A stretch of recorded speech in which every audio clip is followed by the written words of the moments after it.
Hey everybody, it's Daniel here from Mobile Syrup, and today we're looking at the upcoming Xperia T from Sony, and this is a really nice design.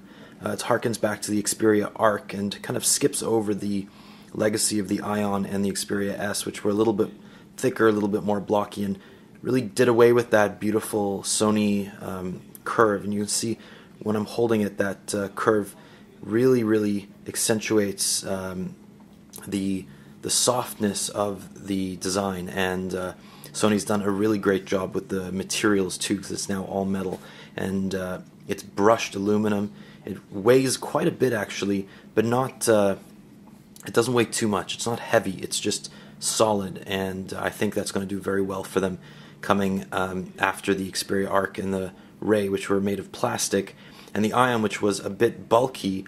So this kind of finds a happy medium.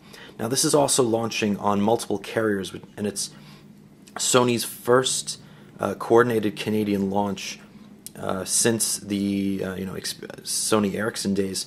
This is launching on Rogers, Bell, and a number of other number of other carriers, including some AWS carriers. There will be an HSPA variant of this.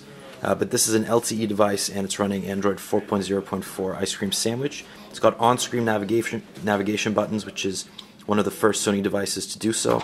But ultimately, this is the Sony skin that you'll remember.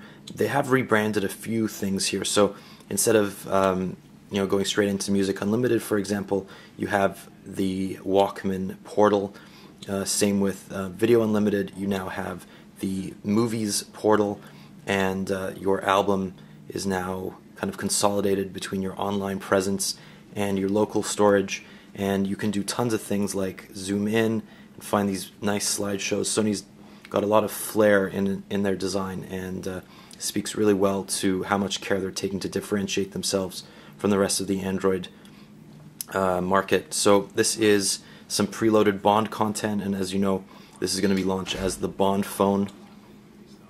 And it's really nice. It's got that mobile Bravia engine, so despite the fact that it's a 720p display, this looks a lot better than some of its competitors. You can see that Sam Mendes, the director of Skyfall. There's a ton of Skyfall content preloaded here, including wallpapers, ringtones, some exclusive behind-the-scenes featurettes, and obviously the trailer for the film itself. You can see that the on-screen navigation buttons actually disappear when you're watching full-screen movies, so unlike other devices, this actually uses all of the 4.6 inches and doesn't take up any extra room with capacitive buttons, which I really like, and I wish more of the Android market would go towards that. Obviously, this is a Bell version of the device. You have some preloaded content, including mobile TV, GPS, self-serve, etc. Rogers will also have the same thing.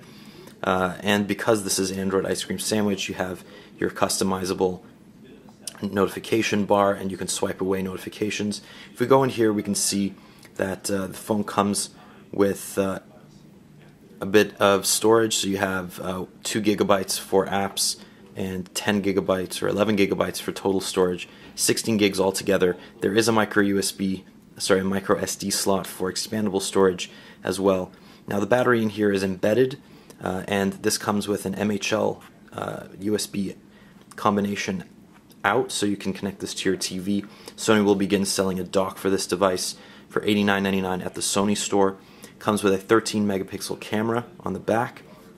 If we turn it off and we hold down on the dedicated shutter button, you can go right into the quick launch mode for the camera in about a second.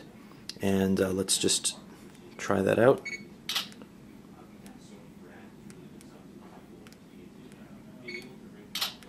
Now, we haven't actually had time to test the quality of the photos, but the 13 megapixel camera is being heavily used in the industry in competing phones, so this is going to be something to keep in mind when we're comparing it to the high-end devices in the market, such as the iPhone 5 and the Optimus G and the Galaxy S3, tons of other phones, and including the Nokia Lumia 920, which is kind of the benchmark that a lot of review sites are using these days.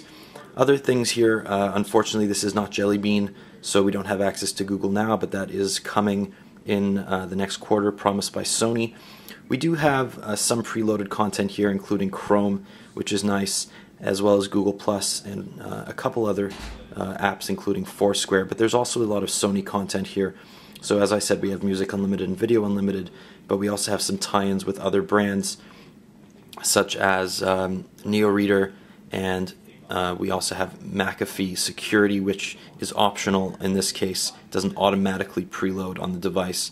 We also have a game called Shark Dash, which is nice, and there's some kind of synergistic play with the Sony ecosystem, including Sony Mobile for the PlayStation Mobile gaming ecosystem, as well as access to Sony's Reader Store and other Sony content. So lots of tie-ins here. This is NFC enabled, and they're making a big push towards the Sony smart tags, which is something that we have seen in previous models, but they're taking it to a next level here.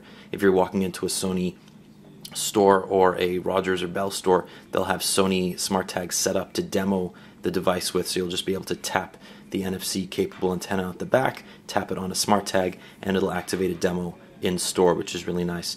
So other things here, if I go into album and I want to run a slideshow, I'm just going to go back here and I'm going to start a Sense Me slideshow, and what it'll do is allow me to use the music that's loaded on the device and watch one of the really nice smart show